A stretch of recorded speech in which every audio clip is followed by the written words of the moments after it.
I was born in a hospital in a place called Ashford, and I've lived pretty much most of my life by the sea with my mum. My dad's Greek and I've only ever really seen him once, and that was when I was 10. I flew over to Greece with my mum and he bought me a remote control car and I really liked that. When I was about 2, my little brother was born. His name's Joe.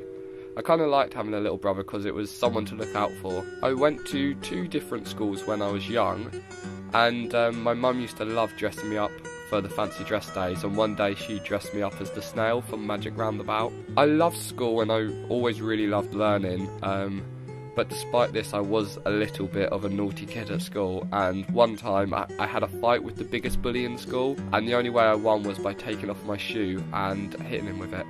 When I was about 5, I was on the news because someone left used barbecue coals in a park and I fell in and I got 3rd-degree burns all up one side of my body, but luckily they didn't scar. I went to secondary school when I was 13, not far from where I lived, and this is where I met my best friend at the time. His name was Tom.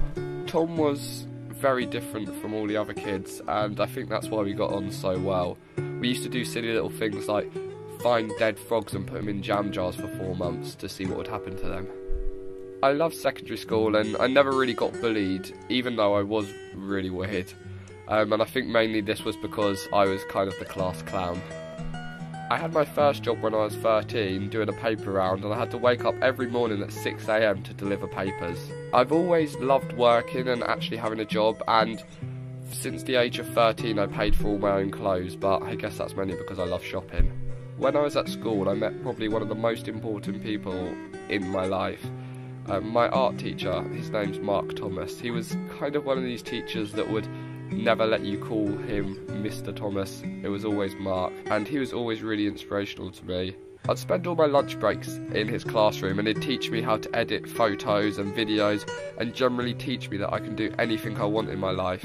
It's hard to go into detail, but Mark was not just a great teacher, but he was an amazing friend and a great role model. This led me to go to college to do photography and film. I didn't really enjoy college and I felt the teachers had no passion, and I learnt very little over the 2 years I was there. At 17 I moved out of home because I didn't get on with my mum's boyfriend.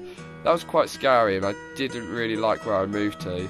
Now this is where my list of jobs start, and in most cases why I was fired. I've worked in a screen printers making t-shirts and shop signs. I actually didn't get fired from this one, surprisingly. Next, a company where I sold airport parking over the phone, which was boring and I think I got sacked for playing Game Boy whilst on the phone to customers. Then I worked in the ferries going back and forth between France, and I left this because I got seasick. I worked in a concert hall as a steward and I think I got sacked because when the bands played I just want to go and dance and listen to them. Then I worked in a call centre selling car insurance to old people. I like old people and they always had really funny stories, and this is why I got sacked for chatting on the phone to them too much. I've even worked in a zoo.